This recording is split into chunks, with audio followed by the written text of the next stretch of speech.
满场地的新能源，1万台车。 This is a field of over 10,000 Neta V Chinese EV cars that are rotting away. 600多台啊，21年的，都是50公里以内啊，上牌新车。 And this man has just exclaimed that these BYD cars, all 2021 models, have less than 31 miles on them. Just like that field of 10,000 cars, they all have license plates on them, they're all fully registered, and they've been put away to rot. Yes, all of these cars have been left to rot. Why on earth is China throwing away entire fields of electric cars?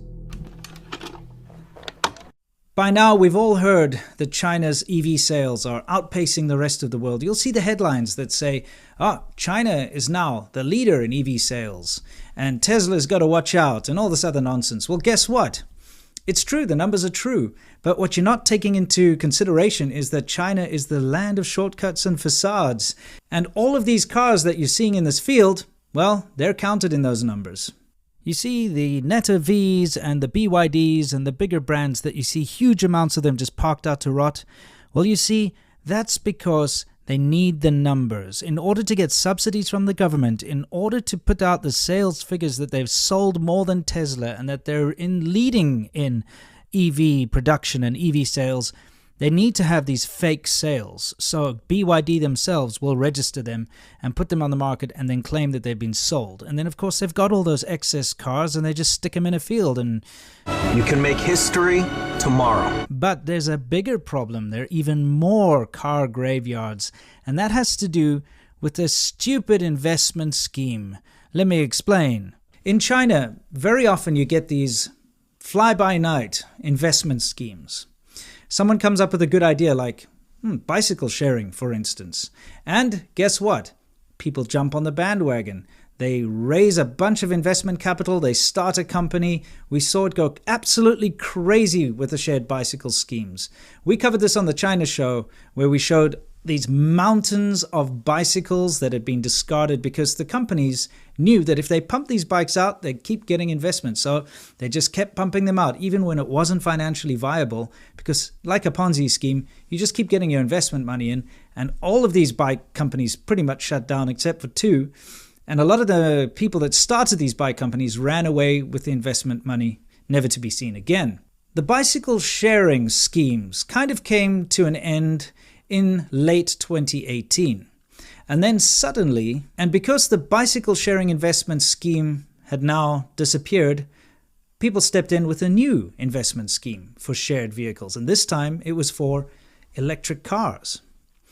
Now, there's this fantastic video, which I'm going to link below in the description. You can see it in the background here.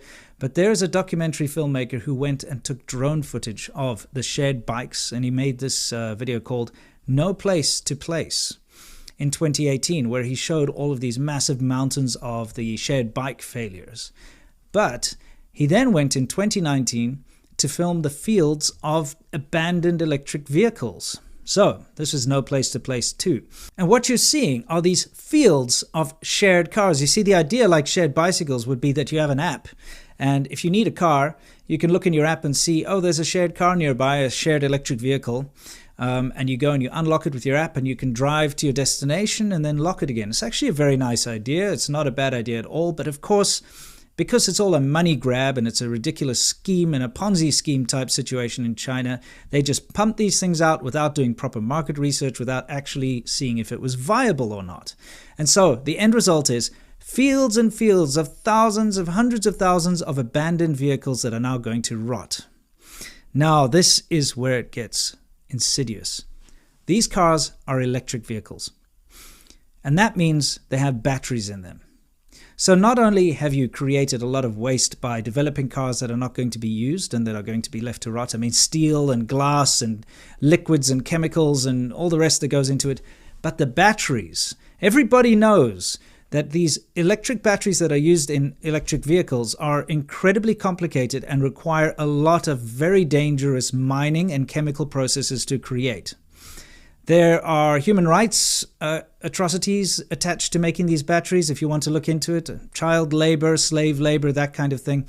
But the detriment to the earth in mining all of these chemicals and all of the materials needed to create these electric vehicle batteries is just insane. So now you've created all of this environmental damage to make these cars, and then you just let them rot in a field. And of course, now they're going to create even more environmental damage because they're going to sit there for however long with all of these chemicals and batteries in them and all the rest of it. And they're going to pollute the environment further. So it's like a double whammy. Not only have you damaged the environment making them, but now you're damaging the environment by discarding them. And this is where China tricks everyone. You see, you hear about their great green initiatives, this being one of them. Oh, look, China's really pushing forward in renewable energy and electric cars. And if you just read headlines and you look at the numbers, etc., you would think China's doing a very good job. But what you're not seeing is the fact that China is actually destroying the earth at a rate never before seen. So you have to look past the facade, and people still don't seem to get this. China is an opaque country. They block all of this information from the rest of the world. You would not be able to just see this. If a company does something like this in the West, you bet your bottom dollar there's going to be a lot of eyes on it. A lot of big news outlets will cover this. There will be, heads will roll. People will have to reply to this. The companies would have to pay some kind of a fine for damaging the environment or for doing bad things like this, like an oil spill or something like that. We know that there are ways to deal with these things, but because we don't see these things in China, nothing gets done. These massive fields of electric cars just sit there rotting.